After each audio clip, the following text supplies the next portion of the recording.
This is the VOA Special English Development Report. Researchers say they have found a way to extend the storage life of a drug used to treat HIV. Their work could give infected mothers in the developing world a new way to prevent the spread of the AIDS virus to their newborn babies. The drug is nevirapine. If it is given within 72 hours after birth, it can often protect babies from HIV. Researchers at Duke University in North Carolina have developed a small pouch made of foil and plastic. They say current tests show that the pouch can safely store the drug for as long as 4 months. But they expect that final results in October will show it can keep the liquid stable for up to 12 months. That way, HIV-infected women could have plenty of time to get the pouch from a healthcare provider early in their pregnancy. Carolyn Gamache is a biomedical engineer at Duke who worked on the project. She said many mothers in sub-Saharan Africa deliver their babies at home. They could receive this pouch early in their pregnancy when they have their first doctor's visit. Then they would have the medicine at the time of delivery. The drug company Boehringer Ingelheim developed nevirapine. It says 1 dose of the medicine given to mother and child prevents the spread of HIV in more than 50% of cases. Boehringer Ingelheim has been working with the nonprofit organization PATH to offer a similar pouch for the past several years. The nevirapine is contained in a small dropper placed inside the pouch. They got the idea from health workers in Kenya. The workers had been putting the medicine into droppers, then wrapping the tube with tape, aluminum foil, and plastic. PATH designed a foil pouch to hold a medicine dropper containing nevirapine. The drug is considered safe for up to 2 months in the dropper. The pouch itself is only for packaging protection. Adrienne Berman is with the PATH office in Seattle, Washington. She says the pouch is an important tool for preventing the spread of HIV from mother to child. She noted a United Nations report that in 2008, about 430,000 babies were born with HIV. 9 out of 10 were born in Africa. The report said nearly all the mother-to-child infections could have been prevented through interventions. And that's the VOA Special English Development Report. From VOA Learning English, this is the Technology Report. Smartphones are small and easy to carry, so they are always ready when we need them. People use them to get road directions, to take pictures, or to call friends. But we easily forget the power of smartphone microprocessors. Scientists with NASA, the American Space Agency, have not. In April, NASA sent 3 smartphones into space to operate as low-cost satellites. They were launched from NASA's Wallops Flight Facility in the state of Virginia. The launch was the first test flight of the privately built Antares rocket. Space Agency officials gave names to the 3 phone-sats, as they are called. The names are Alexander, Graham, and Bell, after the inventor of the telephone. All 3 phone-sats looked like small cubes or boxes. Each one was about the size of a drinking cup and weighed a little more than 1 kilogram. At the heart of each was a Google HTC Nexus 1 phone. The microprocessor inside the phone serves as the brain of the mini satellite. Jim Cockrell works for NASA in California. He says the phone-sats were an experiment to find out if a cell phone can serve as the avionics for a satellite. NASA says the phone-sats operated for almost a week. They collected pictures of the Earth and sent messages to ground stations. The agency says smartphones have more than 100 times the computing power of an average satellite. Jim Cockrell notes that they also have high-resolution cameras and global positioning system receivers. So, the next time you pick up a smartphone, think about the work of the phone-sats Alexander, Graham, and Bell. For VOA Learning English, I'm Mario Ritter.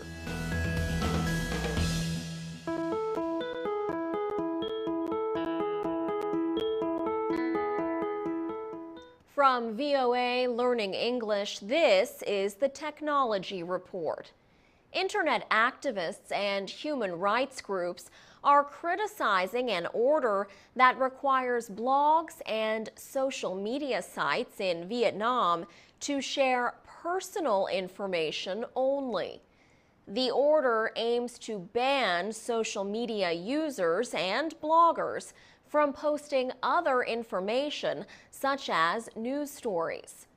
Local media reports say the decree states that such sites are not permitted to, quote, gather or summarize information from press organizations or government websites. Prime Minister Nguyen Thanh Dong approved Decree 72 in July. Internet activists say this is an attempt by the communist government to restrict freedom of speech. Rights groups say the decree's requirements are too broad and will be used to act against government critics. Others criticized a statement by Lê Nam Thang, the Deputy Minister of Information and Communications. State media reported him as saying that the law aims to help web users find correct and clean information on the internet. But one blogger says that is a matter of personal choice. She says people should be able to decide for themselves whether information is good or bad. And she says Vietnamese citizens do not need the government to teach them how to think. The decree sets out very broad categories of speech that officials could consider as troublesome. It includes warnings about information that is against Vietnam or undermines certain principles. Sean Crispin is the Southeast Asia representative for the Committee to Protect Journalists, or CPJ.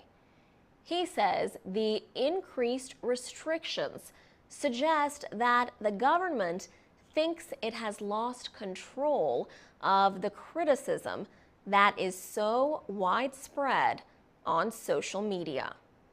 For VOA Learning English, I'm Alex Villarreal. From VOA Learning English, this is the Technology Report in Special English. Tokelau is a group of small islands in the South Pacific Ocean. Officials now say they have become the world's first territory totally powered by the sun. The move to solar energy is expected to save money and ease the environmental burden of depending on imported fossil fuels. New Zealand's Foreign Affairs Minister, Murray McCully, announced the Tokelau Renewable Energy Project. He said Tokelau's 3 main atolls, or islands, now have enough solar capacity to meet all of their electricity needs. He said Tokelau had been completely dependent on diesel fuel for producing electricity. That burdened the territory with heavy economic and environmental costs. Tokelau is about halfway between New Zealand and Hawaii. The self-administering territory of New Zealand has about 1,500 citizens. Each atoll received its own solar power grid system. New Zealand officials estimate the cost of the project to be about $7 million. The last of the grids was completed earlier this month. Oil imports are a big cost in some parts of the Pacific. The move to solar power could save Tokelau about $1 million a year. One project coordinator said Tokelau would now be able to spend more on social programs to help its citizens. Other South Pacific islands are attempting similar projects. The island nations of Samoa and Tuvalu are aiming to get all of their electricity from renewable sources by 2020. The Cook Islands plan to start using solar panels and wind turbines, and houses in the South Pacific groups of islands are beginning to use solar water heaters. New Zealand's Foreign Affairs Minister adds that his country will hold a Pacific Energy Summit in March next year. For VOA Learning English, this is the VOA I'm Laurel Special Bowman. English Development Report. A new study in West Africa shows how farm irrigation systems powered by the sun can produce more food and money for villagers. The study in Benin found that solar-powered pumps are effective in supplying water, especially during the long, dry season. Sub-Saharan Africa is the part of the world with the least food security. The United Nations Food and Agriculture Organization estimates that more than 1 billion of the world's people faced hunger last year. Around 265 million of them live south of the Sahara Desert. Lack of rainfall is one of their main causes of food shortages.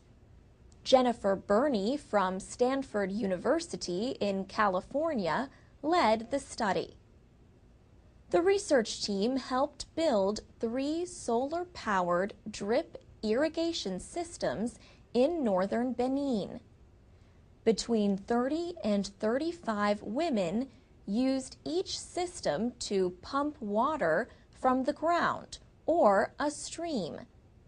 Each woman was responsible for farming her own 120 square meters of land. They also farmed other land collectively. The solar-powered irrigation systems produced an average of nearly 2 metric tons of vegetables per month. During the first year, the women kept a monthly average of almost 9 kilograms of vegetables for home use. They sold the surplus produce at local markets.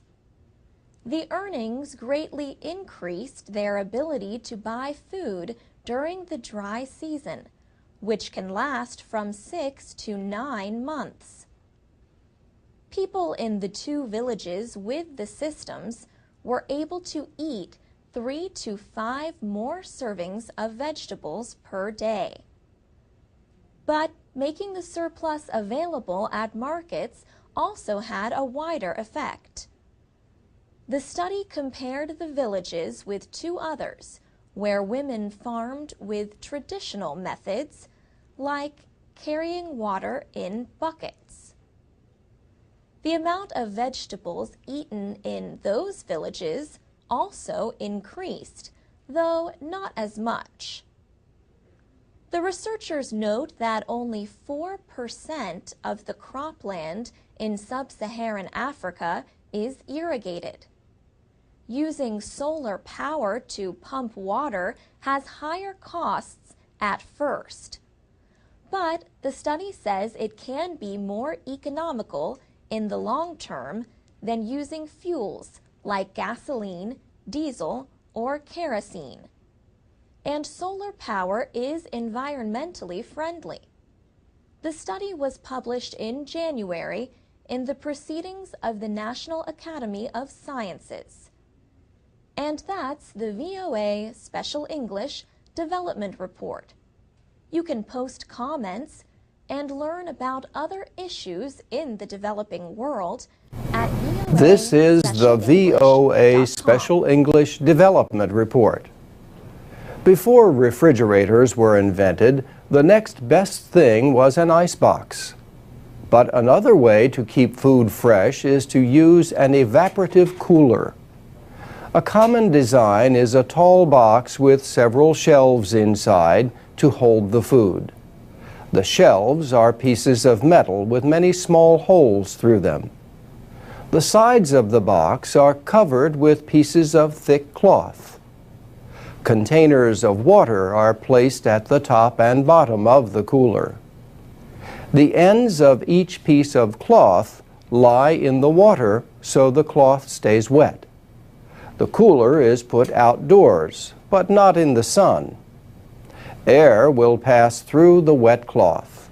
The inside of the box will stay several degrees cooler than the outside air temperature. This may be cool enough to keep foods fresh, at least for a short time. Some foods can make you sick if they are stored in conditions that are not cold enough to prevent the growth of harmful organisms. Freezing can keep some foods in good condition for months after the growing season. Yet foods can be damaged if they are kept too cold. The British development group Practical Action says the best way to prepare foods for storage is at harvest time while still in the field. Use a sharp knife and place the harvested items on a clean surface or directly into storage containers. Do not put them on the ground. Use clean water to remove dirt and keep the water clean. Usually it is better not to remove outer leaves from fruits and vegetables before storage. Without the leaves, food can become dry.